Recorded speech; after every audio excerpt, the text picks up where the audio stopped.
buhay o kabiguan, ng ligaya o lungkot. Kaya marapat lamang natanggapin si Jesus bilang tagapagligtas at Panginoon. At matapos yun ay panariwain ang katapatan at paglapit sa Kanya bawat araw o day by day. Ang day by day ay naglalayong umalalay sa pang-araw-araw na pamumuhay. Narito po si Kuya Ed Lapis sa mensaheng pinamagatang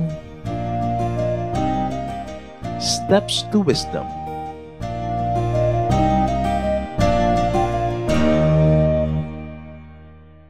Napakahalaga po na tayo ay maging wise.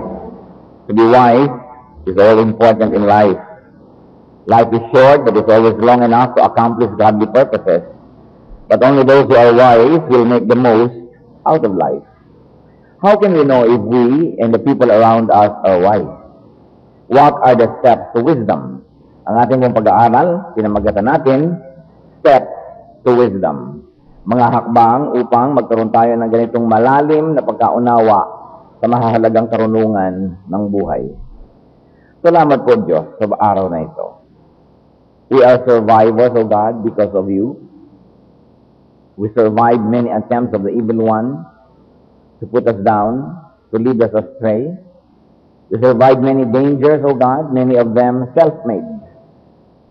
Salamat sa iyong kabutihan sapagkat kami ay iyong inaakay.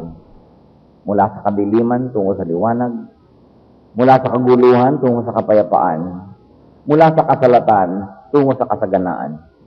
Kayo ang Diyos na maibigin. Kayo ang pinupuri namin, pinasasalamatan sa pagkilos niyo sa amin, sa pagtutuwid niyo sa aming mga kalikuan, sa pagdisiplina niyo sa amin, Panginoon, sa pagbibigay niyo po ng karunungan, kayo pa rin ang aming dinadakila. Nawa sa sandaling ito, kayong maging tunay na tagapagsalita. Marapatin mong matungtungan ang iyong paa, ang iyong lingkod at maitaas namin kayo sa aming kalagitnaan. Marapatin mo, Panginoon, ang iyong mga salita, ang marinig namin. Be the true speaker, O God. Use your servant only as your instrument. And we pray for hearts that are discerning, hearts that are soft enough for your seed, the word that you will plant in us, O God, to penetrate, take root, and bear fruit. May we be gardens for your pleasure, O God. May we bear flowers and fruits for your glory. Speak to us. Deliver us out of our ignorance and darkness. And we pray that your wisdom might be ours. This we pray, Father, in the name of Jesus, your Son, our Lord and Savior. Amen. Steps to wisdom. Napakarami po mga manuals tayong mabibili kahit sa mga bookstore, mga steps on how to be famous, how to be rich, how to be this and how to be that. Even how to make a cabinet, how to build a house.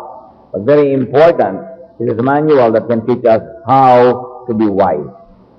Ano po ba ang very practical definition of wisdom? Wisdom may be practically defined as the trait of utilizing knowledge and experience with common sense and insight. In other words, dapat may knowledge na to begin with so that there will be wisdom. Dapat marami ng alam. At kung tayo ay meron ng alam, anong gagawin natin sa alam na yon para yon ay mailapat sa pang-araw-araw na buhay sa ating kapakinabangan at yun po ang matatawag nating wisdom. So, knowledge is not enough. Kaya marami mga edukado, nag-aral, titulado, ay hindi rin wise. Because gathering information is one thing and using that kind of information in application in daily life is another. At yan po ang mahalaga na tinatawag na wisdom. What are the steps to wisdom or how to be wise? Of course, the Bible tells us how to be wise. First of all, listen to reason. Kailangan makinig tayo sa katwiran. Hindi sinabing listen to your wife, listen to your husband, listen to your son or daughter, listen to your father or mother, or listen to your friend or loved one, especially if they are not wise. Ang sinasabi, listen to reason.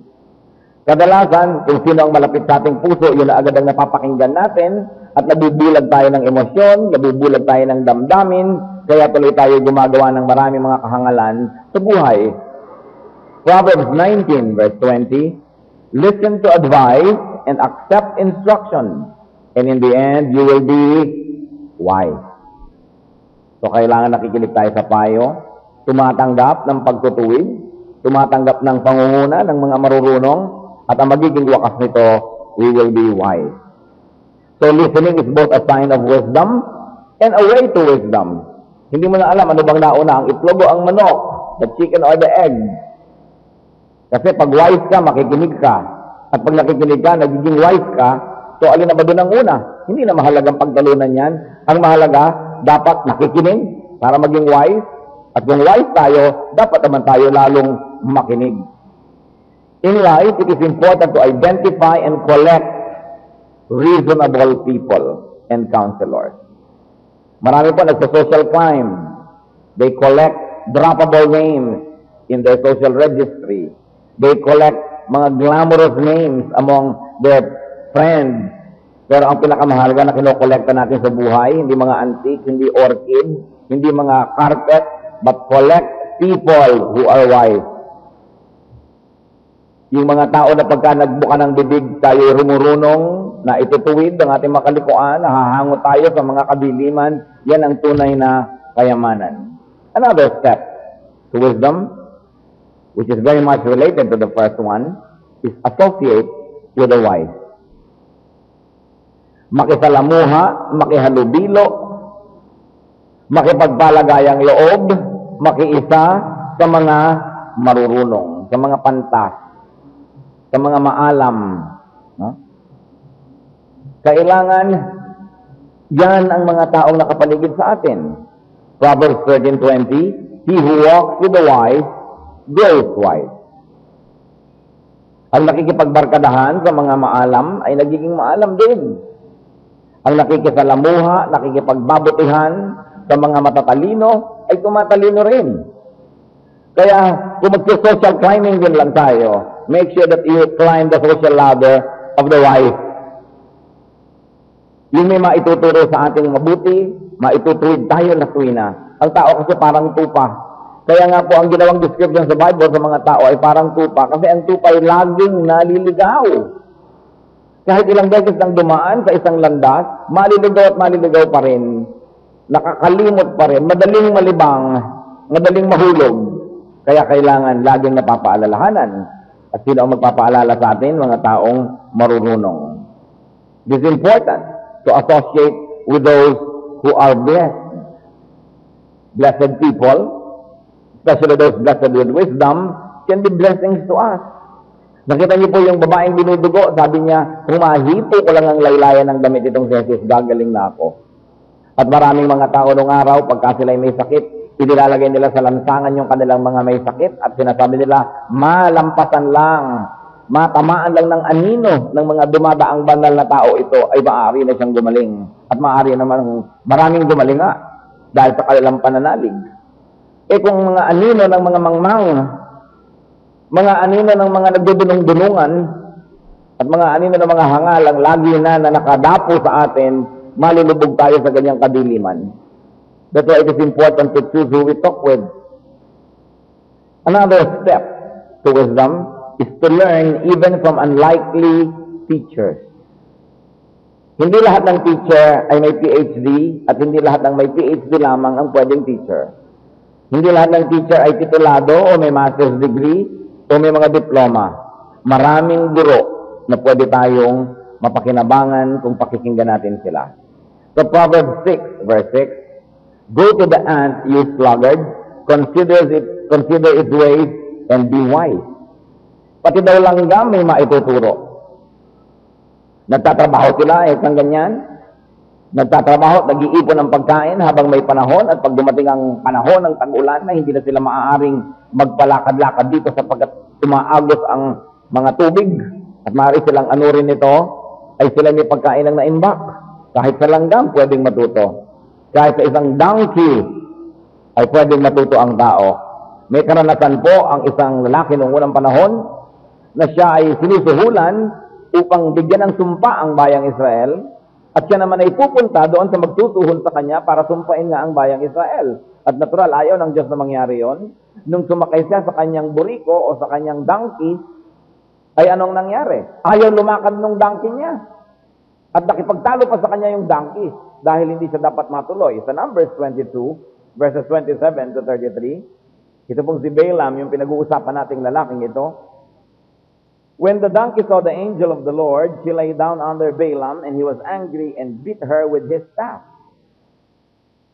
Sinakyan itong si Balaam ang donkey, at gusto na niyang pumunta doon sa hindi niya dapat puntahan. Subalit dahil siya'y bulag na bulag, gusto niyang makuha yung suhol at yung ibabayad sa kanya. Pati yung anghel na pumipigil sa kanila, hindi niya nakita. Mabuti pa yung donkey, nakita yung anghel. At ang ginawa ng donkey niyan, umupo. Para hindi na siya lumakad pa, pinaghampas naman itong si Balaam ng kanyang panghampas itong donkey na ito. Then the Lord opened the donkey's mouth. You see, the Lord did not only open the eyes of the donkey, but also the mouth of the donkey. And she said to Balaam, babae pala ang donkey na ito, "What have I done to you to make you beat me these 3 times? Balaam answered the donkey, "You have made a fool of me. If I had a sword in my hand, I would kill you right now." Nakita niyo po ito, nagsasalitang donkey. Nung kinausap nitong hayop na ito, yung nakasakay sa kanya na pumapalo, sabi, "Bakit niyo ba ako pinapalo? Hindi pa talaga namang masunurin ako sa inyo lagi." Sabi ko noon, "Pasalamat ka, pamalo lang ang hawak ko. Kung espada ito, sinaksak na kita." Nakita niyo, hindi siya sabing, "Wow, talking donkey." Dapat ganoon ang pagkakagulat niya, pero bulag na bulag siya sa kagustuhan niyang makapunta dun sa lugar na kikita siya ng maling income, masusuhulan siyang gumawa ng mali. Kaya yung dapat sanang nakita niyang anghel, di niya nakita. Ngayon dapat napansin niya na donkey na nagsasalita. Hindi pa rin niya napansin dahil bulag siya. Alam niyo po ba na ganyan tayo pagka nabubulag? Mga young people, pag na-in love na, hindi na makakita ng talking donkey. Nanay pala nila yung talking donkey. Huwag kang iibig dyan. Walang kwenta yan. Hindi ka sasaya dyan. Hindi nila pakinggan. Marami nang nangyayari sa kanilang hindi mabuti, ayaw pa rin nilang basahin yung kahulugan ng mga nangyayaring yan.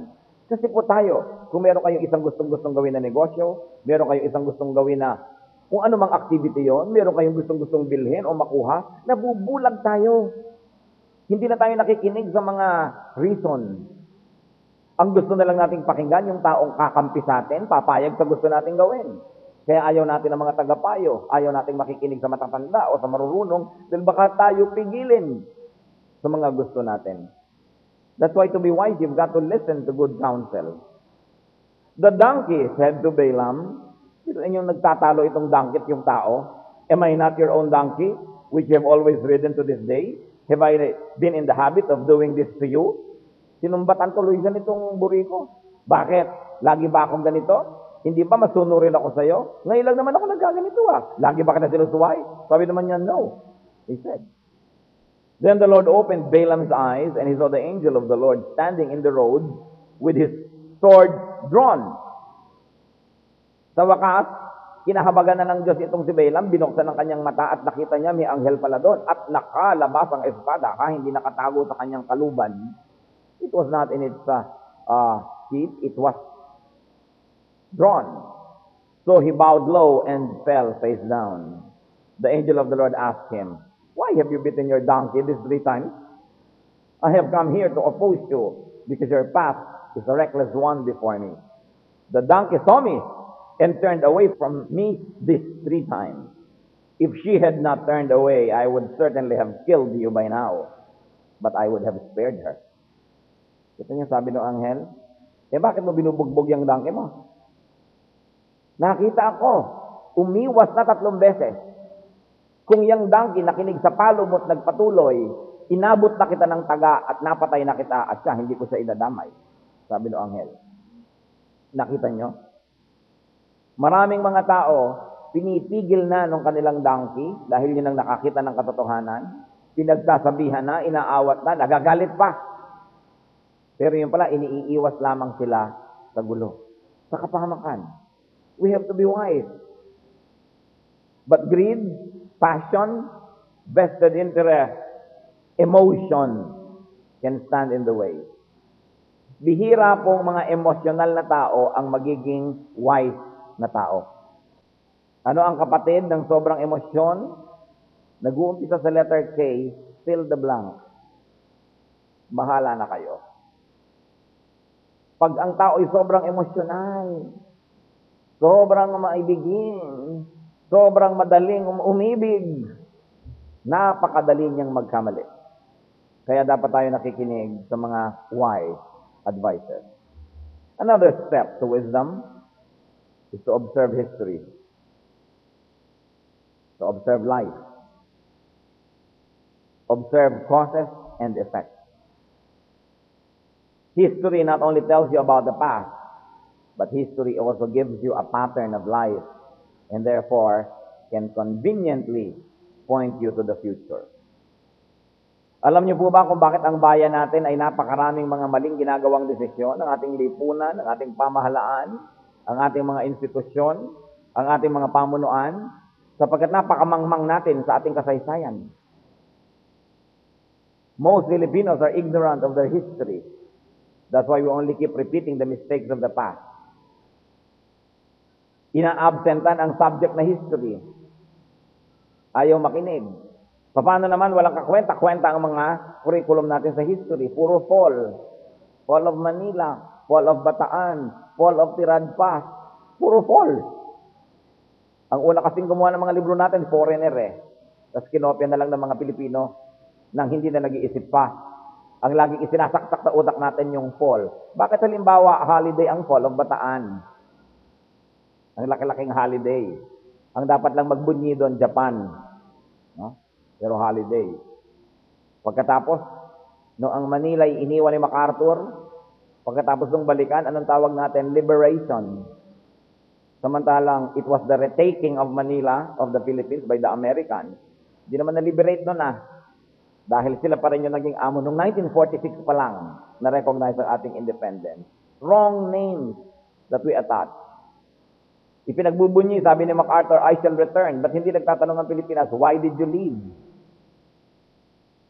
Sinusugod ng mga Hapon ng Pilipinas, i-declare ang Manila open city, ni isang putok walang inilaban, ibinigay ng libre sa Hapon. Hindi i-defend. Tapos 3 taon na tinorture tayo ng mga Hapon, nung dumating ang mga Amerikano, sila ang nag-carpet bomb ng Ermita, sila ang nag-carpet bomb ng Calamba, nag-carpet bomb ng Intramuros, sila naman ang umubos niyan. Pero ang tawag pa natin doon, liberation. Anong tawag ng mga Pilipino before the war? Nung tayo under the Americans, na inuubos nila ang mga nationalist moves sa Pilipinas, peacetime. Yun ang tawag. Ang history natin, tagtag ng kamalian. In 1521, Magellan discovered the Philippines. Ba't di natin sabihin na in 1521, the Filipinos discovered Magellan? Tinitingnan natin ang ating kasaysayan from the point of view of Europe. So anong nangyayari sa atin? Isang bayang nawawala sa sarili? Kasi hindi natin alam ating kasaysayan. Kayo, alam nyo ba istorya ng inyong mga lolo at lola? Alam nyo ba ang kasaysayan ng mga bayan kung saan kayo ipinanganak? Wala.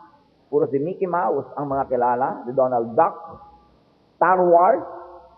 Ayan ang nangyayari sa ating bansa. But you've got to observe history because history keeps repeating. And if you master knowledge of history, you will be able to foretell in a reasonable amount of precision what might happen in the future. Paulit-ulit lang tayo ng mga kamalian. Walang continuity, pati ang ating gobyerno. May gagawin ng isang mayor, isang governor, isang presidenteng tulay. Sa kalagitnaan ng tulay na yon na hindi pa tapos, napalitan na siya ng ibang presidente. Hindi natatapusin ang tulay na yon. Mag-uumpisa na lang uli ng ibang tulay na naman, at matatanggal na naman ng presidente ito, papalitan na naman uli. Kaya puro putol ang tulay natin. Kahit anong magandang proyekto ng sinundan na nakaupo, yung susunod na uupo, lilimutin niya yon, mag-i-start siya ng isang bago. Papalitan niya ng pangalan at ilalagay niya yung pangalan niya doon. Kaya udlot-udlot ang nangyayari sa ating buhay. Hindi matuloy-tuloy. Walang continuity. Because we have no sense of history. Tapos yung history classes natin, pinagsama-sama na yung hieroglyphika, kultura, history at kung ano-ano pa. Hindi bigyan ng important. Nakita nyo ngayon ang napakalaking gulo ng Japan at China. Halos ay durugin ng mga China ngayon ng mga Hapon doon sa kanilang bansa at yung embassy ng Japan ay binabato. Alam nyo kung bakit? Kasi may lalabas sa Japan na bagong textbook na hindi mo lang isinasama yung kasaysayan ng panggyagera nila sa Asia, lalo na sa China. At ipinoprotest ng China yon na parang hindi yata nangyari yung gera man lang. No? Samantalang napakarami nilang ginawang kasamaan sa China ng mga Hapon na sumakop sa China. So nagkakagulo yung relationship nila ngayon only because China is protesting, no, the treatment of a history book being written by the Japanese, ha? So, mali ang history na yan. Dapat totoo ang ilagay dyan. Sapagkat tayo, lagi nang lumilimot sa kasaysayan, sa Pilipinas, kauna-unahang nakatungtong ang mga Hapon bilang mga turista after the Second World War. Tayong kauna-unahang nagpatawad at lumimot sa lahat ng nangyari. Napaasenso ba tayo ng paglimot sa ating kasaysayan? Dapat, we observe history, we observe life, and we observe causes and effects. Dapat yung mga tao nakapaligid sa atin, natuto na tayo. Natuto ka na dapat sa mga lolo mo, mga magulang mo, na hindi man lamang na isaalang-alang ang kanilang retirement. Pagkatapos, nung sila na yung matatanda, totally nakaasa na lang sila sa kabutihan na lang kanilang anak at ng kanilang mga manugang na hindi laging mabuti. Hindi pa ba natin nakita ang nangyari sa ating mga lolo, ating mga magulang? Tayo ba hindi pa rin mag-iisip na iset naman ang sarili natin for retirement nang hindi tayo umaasa sa mga manugang natin? Na pagkat nasa bahay yung anak natin, masarap ang hinahain at pag wala yung anak natin, kung ano-ano na lang. Kailangan obserbahan mo ang buhay. Hindi mo ba nakikita na yung mga masusungit na mga tao nawawala ng mga kaibigan at hindi nagkakaroon ng kasiyahan. Pagkatapos nagiging masungit ka na naman. Hindi mo ba nakikita ang mga batas ng buhay? All you have to do is look at people. And you will learn. Proverbs 24:32. I applied my heart to what I observed and learned a lesson from what I saw. Buksan ang mata. Tingnan ang causes and effects. Ang nagtataka po ako, sa dami na ng taong nawasak dahil sa drugs, natunaw ang utak, nalimutan ko alin ang kaliwa at alin ang kanan, pinabayaan ng pag-aaral, pinabayaan ng asawa, pinabayaan ng magulang, pinabayaan ng anak, ninanakawan ng sariling pamilya, nagkapayat-payat, nagkawindang-windang ang buhay. Ang dami na nating nakita natin mga tiyo na ganyan, mga pinsan na ganyan. Bakit araw-araw may mga bago na naman na nare-recruit sa pagdadrug? You know why? Because they don't look around and they don't look at causes and effects. They don't look. Yung mga young people na yun na sobrang nai-inlove, kaya aga-aga, 17 anyos pa lang, nakakalag-3 abortion na. 21 anyos na, mukha ng lola. Dahil sobrang maagang ma-inlove at lahat ng dumadaan na naka-shades, nai-inlove. Kahit pa nga yung shades wala sa mata at nandun sa anit, nai-inlove pa rin. Tapos mamaya, mai-inlove na naman. Hindi natututo. Paulit-ulit.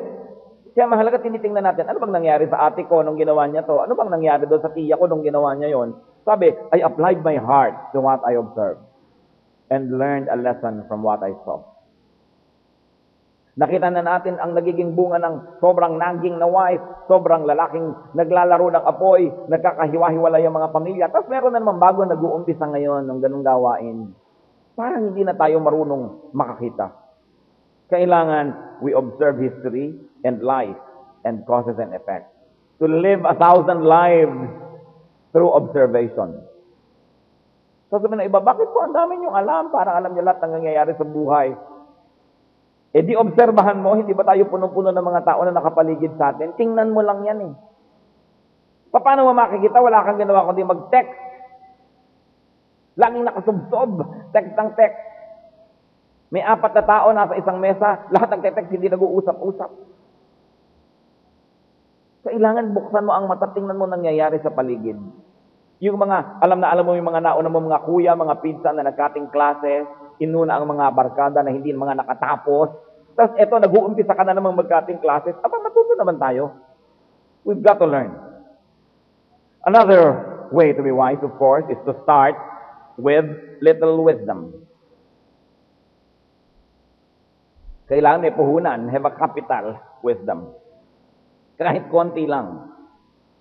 Kasi ang sabi ng Daniel 2:21 concerning God, He gives wisdom to the wise and knowledge to the discerning. One possible way of reading this is to say, to the wise, He adds wisdom.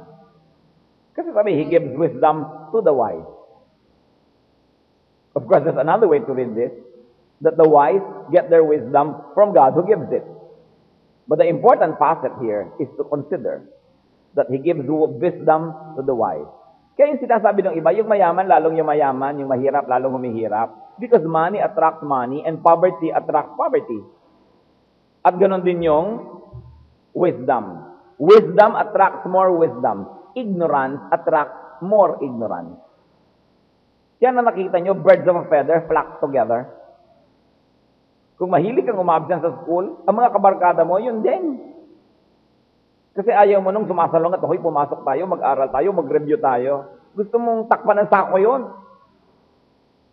Kaya yung mga mahilig mangalon niya, ang mga kabarkada niya rin, yung mga mangangalon niya. Kaya mahalaga, tinitingnan mo, kanino ba ako sumasama? Kaya mahalaga, kinikilala natin ang marunong at doon tayo nagpipilit man lang na makausap man lang siya, matapunan tayo ng kahit konting karunungan. And God gives wisdom to the wise and knowledge to the discerning. Paano po natin gagawin yan? If God gives wisdom to the wise, so niyo, paano kung wala akong wisdom, hindi na ako mabibigyan? I don't think so. That is where God is there. That He gives everybody several amounts of wisdom at varying degrees. But what you do with the little that is given you will determine if you will receive more. Kasi sabi niya, yung merong konti, napatanggalan pa yan. At yung marami, lalo pang nadadagdagan. How can you capitalize on little wisdom? Mga kapatid, hindi man tayo sobrang pantas at marunong, pero oras na meron tayong naisip na tamang gawin. At alam natin yun ang tama, no matter how small. Halimbawa, tamang ngitian ko itong aking katabi. Tama na ibigay ko itong aking pagkain sa isang taong di ko kilala. Halimbawa, tama na magbigay daan ako kung kanino. Tapos ginagawa ninyo, yung little wisdom na yun that you apply will be honored by God and you will be given more. Pero ang mahirap ay ito. Meron kang konting karunungan, alam mo kung anong tamang gawin, tapos hindi mo pa rin ginagawa. Isa kang manugang, alam mo na tama lang na yung nagkakatampuhan kayo magbiyanan, ikaw na ang maunang lumapit. Kasi ikaw naman itong mas bata. Manugang ka naman, alam nga namang ikaw pa yung amo. Alam mo na yun ang tama, tapos hindi mo pa ginagawa. Alam mo na meron kang dapat gawin, hindi mo ginagawa. Yung maliit mong karunungan na yon, liliit palalo kasi hindi mo in-exercise eh. Parang muscle. Yung maliit mong muscle, pag lagi mong ine-exercise, buhat ka ng sako, buhat ka ng buhat ng troso, o ng mga weights, di ba lumalaki ang muscle? Kasi ine-exercise. Pero alam po ng mga bodybuilders ito, kahit pagkalaki-laki ng kanilang muscle, pag tumigil na sila na mag-exercise, lumiliit uli, umiimpis.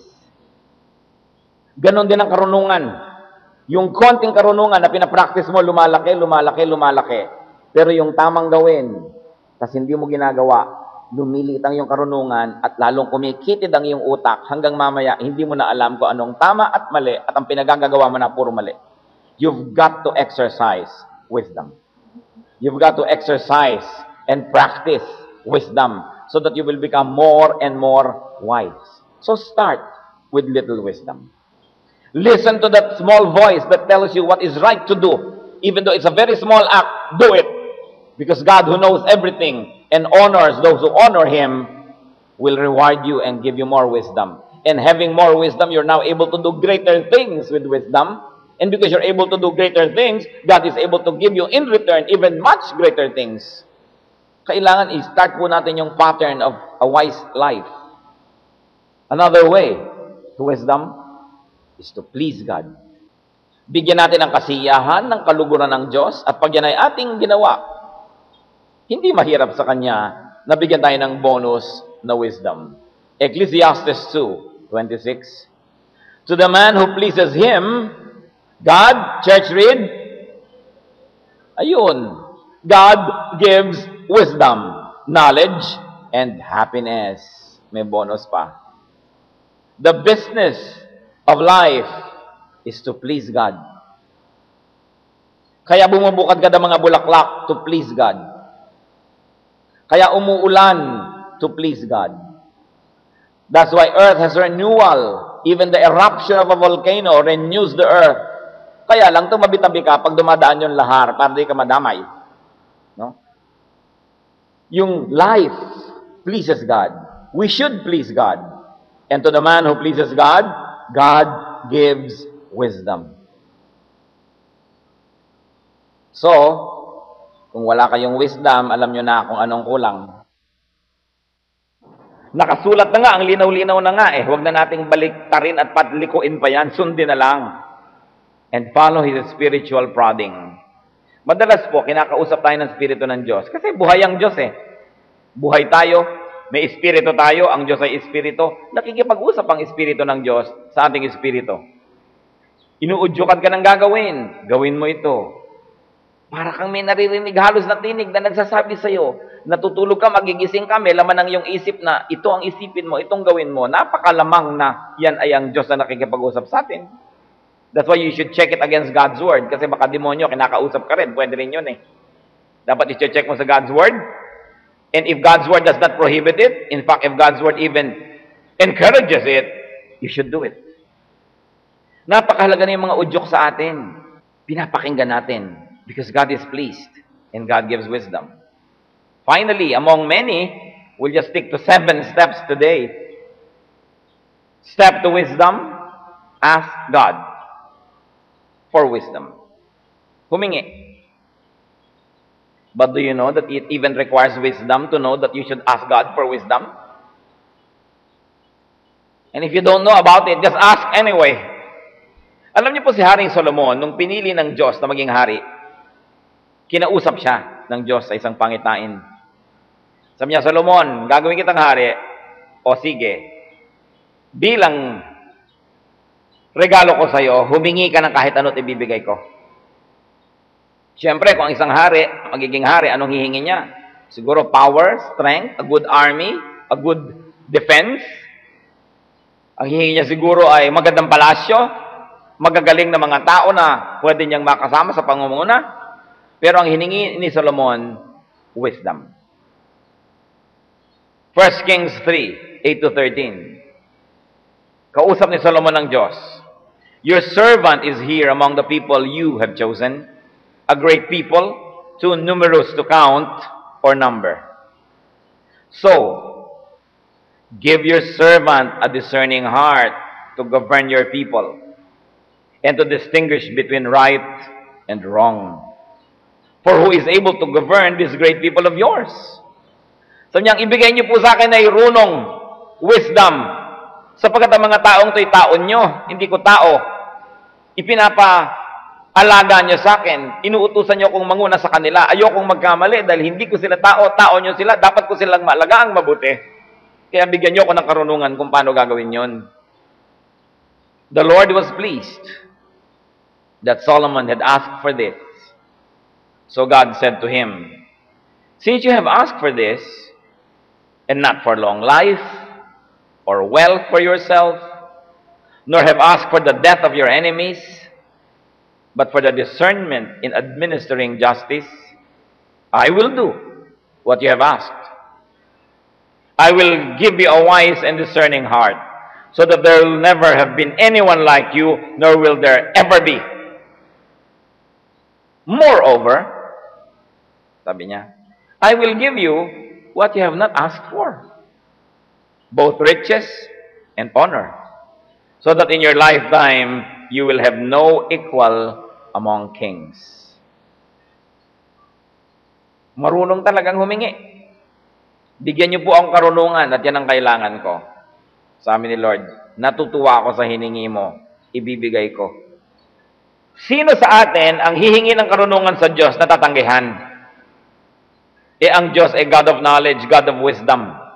Natutuwa siya na dumami ang katulad niya na wise. So niya, ikinagagal akong hiningi mo, ibibigay ko. At dahil natutuwa ako sa iyo, pati hindi mo hiningi, ibibigay ko sa iyo. Karunungan, masayang buhay, walang makakapantay sa iyo habang ikay nabubuhay. At noon man, hanggang sa darating pang panahon, walang magiging kasing dunong mo. Sabi niya. Nakita niyo po ang kaluguran ng Diyos when we ask for the right things. Proverbs 2:6 says, for the Lord gives wisdom, and from His mouth come knowledge and understanding. Brothers and sisters, let us measure and know if we are wise. Wise po ba tayo? If we are wise now, brothers and sisters, we can still be wiser. First of all, we should thank God that we are wise. And then, let's continue to be wiser. But if you are not wise, take these 7 steps to wisdom. Sa inyo, Pastor, paano ko po malalaman kung di ako wise? Ganito mga kapatid, kung kayo ay above 15 years old, at hindi pa kayo nakakasampu ng tao na nagsabi sa yung you are wise, then alam nyong you are not wise. Kasi pag wise tayo, madidinig ng mga tao yan, sabihin, ang galing, tama, you are wise. So, sino po sa inyo, huwag na kayo magtataas ng kamay, ang above 15 years old, pag hindi pa kayo nakakasampu ng tao na nagsabi sa inyong, napakarunong nyo po. At hindi dahil nangungutang, ha? Hindi dahil may kailangan, baka kulang ang ating wisdom. Kasi sa paghihiwa lang ng sibuyas, merong wise way of doing it. Sa pagtitiklop lang ng kumot, iba yung wise at iba yung unwise. Sa pagbabudget, sa pagpili ng gagawing negosyo, sa pagpili ng magiging kapartner sa negosyo o sa buhay, sa pagpili kung saan pupunta, pati ng isusuot, pati sa pagpiprito ng itlog, malalaman nyo yung hangal at marunong. Sa pritong itlog pa lang, malalaman nyo na ang pagkatao nung nagprito. Pag tuyong-tuyo, parang kusot, alam nyo na. Sabi, ano ito? Parang fossil. Yung maglulutoy, hilaw, sunog. Sa nagbubukas pa lang ng kalan, alam nyo yung wise. Lampas-lampas na yung apoy sa puwet ng kaldero, nagsasayang ng gas. No? Naghuhugas pa lang ng bigas. Meron ng 15 butil na nahulog sa lababo. Hindi na siya magiging kanin. Ang haba pa naman ng storya ng bigas para siya nakarating sa kaldero, matatapon lang. Yung magsasaing lang meron pang tutong. Ang dami nang nagugutom, ang mahal namang bigas, may tutong pa. Alam niyong maraming mga taong hangal. Kaya kailangan tayo maging wise. We've got to be wise. And the first step of wisdom is to recognize that we are unwise. Not to be offended. Huwag yung pinapasakitan yata ako nitong pastor na to. Diba? Pinapatamaan yata ako. Kung kayo po'y tinamaan, buti nga. Sapagkat ang salita ng Diyos hindi naman para tayo i-baby, kahit na tayo dapat pagsasampalin. Dapat tayong ituwid. At napakaraming kahangalan ng buhay. No? Napakarami. Meron pa ako nakitang mag-asawang nagtatalo, nung bagong-bagong uso pa lang yung, hindi ko nasasabihin ang brand, yung mga lalagyan ng pagkain na plastic. Ang pag-aaway ng mag-asawang ito'y grabe, dahil ang babae umattend sa isang plastic lalagyan party. Okay? At bumili ng 10 buntong lalagyan. Okay? Dahil nagandahan. Alam niyo kung bakit sila nagtatalo? Dahil barong-barong ang bahay nila. Butas-butas at giba-giba. Sabi tuloy ng asawa niyang lalaki, "Diyan mula ngayon, diyan ka titira sa loob ng plastic na yan. Bakit mo pinagbibili yan?" So, was that a wise move or not?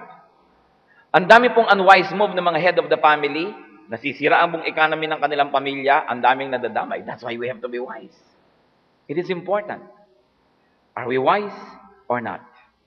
Dear God, thank you for reminding us.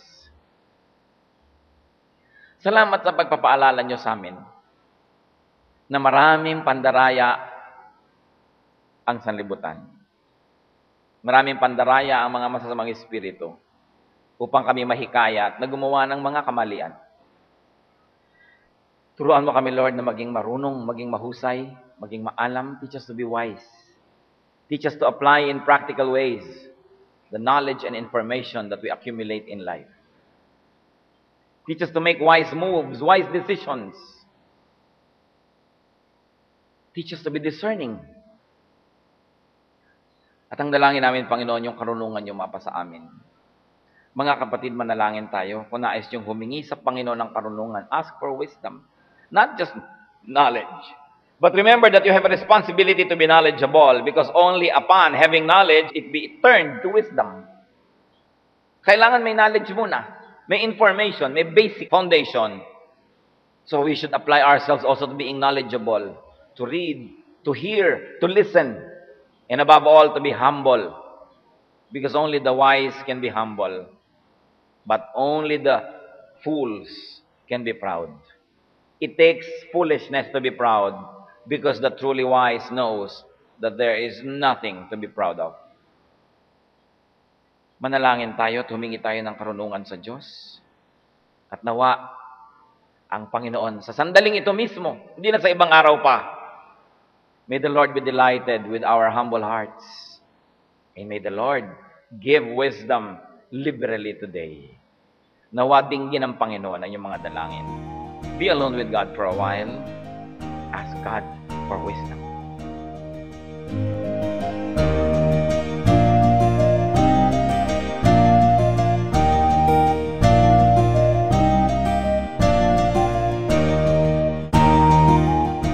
Ang katatapos pong mensahe ni Kuya Ed Lapiz ay pinamagatang Steps to Wisdom.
Dumako po tayo sa mga hiyas ng bayan, mga kayamanan po ng ating lahi, ng ating lipi, na maaari nating pagyamanin, kilalanin at itampok.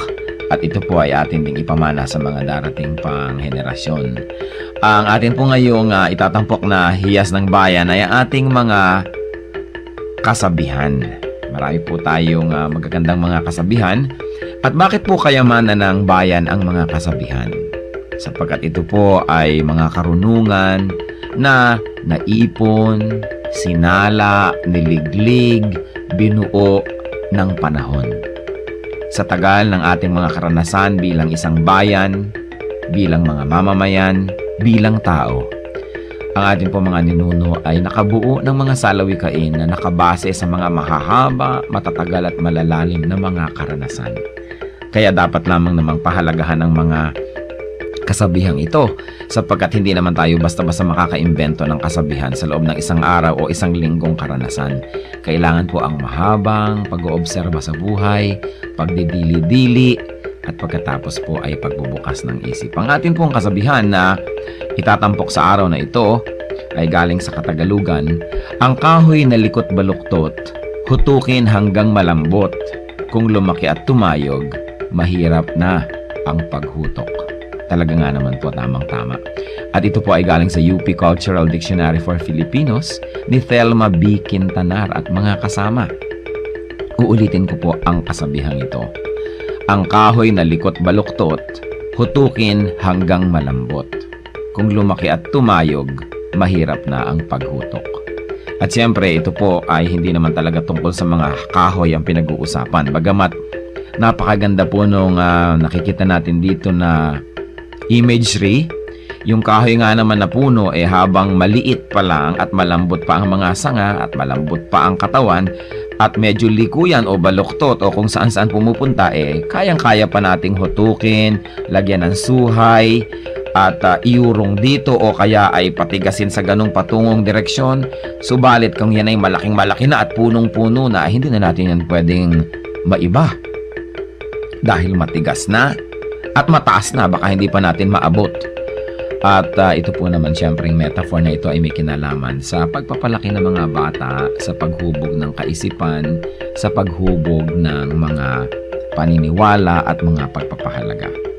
Napakahalaga ang pagtuturo sa bata ng mga konsepto ng tama at mali, ng maganda at ng mga hindi maganda, habang ang tao ay bata pa, habang ang kanyang isip ay mura pa, at habang siya ay masunurin pa, habang siya ay dependent pa at umaasa pa sa kanyang mga magulang o sa mga matatanda, habang siya ay teachable and impressionable, ay kailangan na dumating tayo sa talagang masusi at seryosong pagtuturo. Napakahalaga na turuan ng mga bata sa tamang panahon. Huwag po nating ipaurong-urong ang pagtuturo sa mga bata. Pag kami mga itinatanong, huwag natin sabihin, bata ka pa, hindi mo pa malalaman yan, saka na, pagtanda mo na. O kaya, ano ba, kabata-bata mo, ang dami mong tanong, malalaman mo rin yan pagtanda mo. Kailangan po maingat tayo sa pagsagot sa mga tanong, ibigay po natin ang mga sagot na tumpak at tama, at itrato natin ang mga bata na parang matanda kung ating kausap, igalang din natin sila, at bigyan natin ng mga tamang paliwanag. Tandaan po natin ang pagbabantay, ang pagtuturo, ang paghuhutok sa mga mumunting mga bata. Yan po ay magkakaroon ng panghabang buhay na epekto sa kanilang buhay. Kaya isa pong mahalaga na paalala rin sa ating mga magulang, bigyan natin ng oras ang ating mga anak, bigyan natin ng panahon na mahutok yan sa tama, sapagkat kapag malaki na, mahirap na po yan na ibahin pa. Kaya ilapit natin sa Panginoon habang maaga, palakihin natin ang may takot sa Diyos, palakihin natin na kasama ay mga mananampalataya, nadidinig ang salita ng Diyos, mga Kristiyanong awitin, at nang sa gayon, ang batang ito ay lumaking nasa tamang direksyon. Sabi rin po yan sa Bible, train up a child in the way he should go, and when he is old, he will not depart from it. Meron po tayong equivalent niyan sa ating pong kultura, sa ating mga kasabihan. At yan po ang hiyas ng ating bayan ngayon, kasabihang, ang kahoy na likot baluktot, hutukin hanggang malambot. Kung lumaki at tumayog, mahirap na ang paghutok.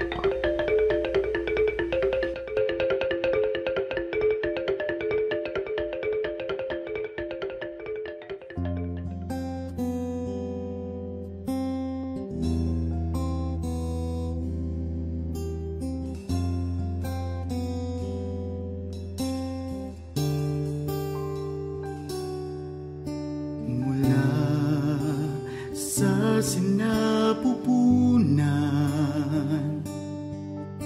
ako'y iyong kilala. Wala na ngang iba, sa inyo'y hihigit pa. Panginoon, tapat, dakila ka. Kayo lang ang pupurihin at siyang tatanghalin. kat kay buti-buti niyo sa akin. Ang pag-ibig na sadyang kay ganda, mga pangako niyo'y gabay sa aking daan. Walang makapapantay sa anak ninyong alay.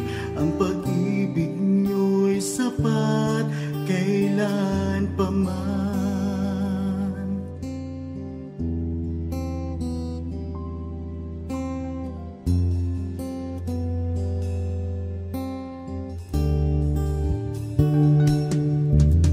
Tinawag niyo akong kaibigan,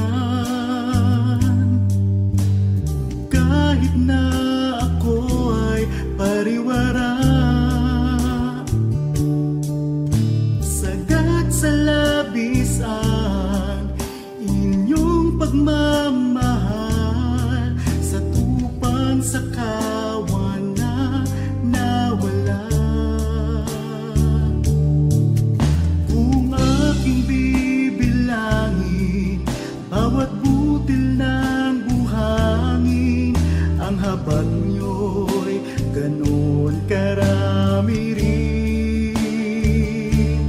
Ang pag-ibig niya sadyang kay ganda, mga pangako niyo'y gabay sa aking daan.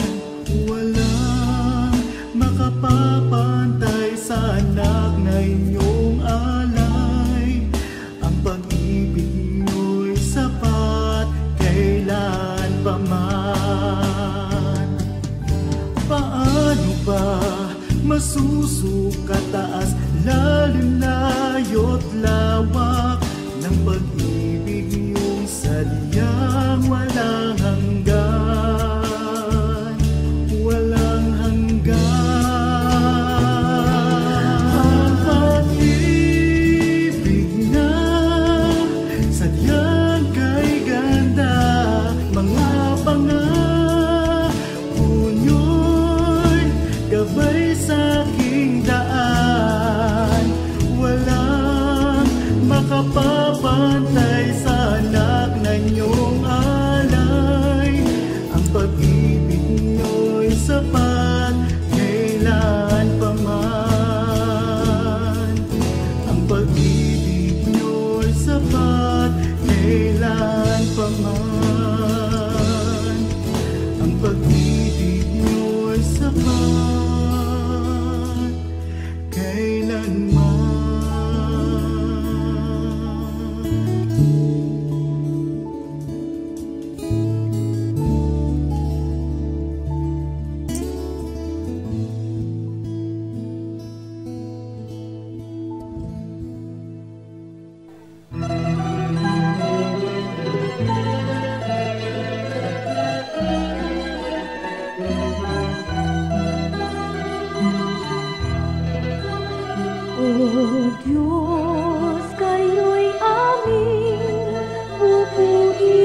Oras na po para pansamantalang magpaalam ang programang Day by Day.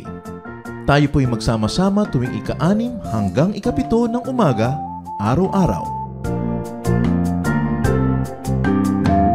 Magandang umaga po at mabuhay ang Panginoong Hesus!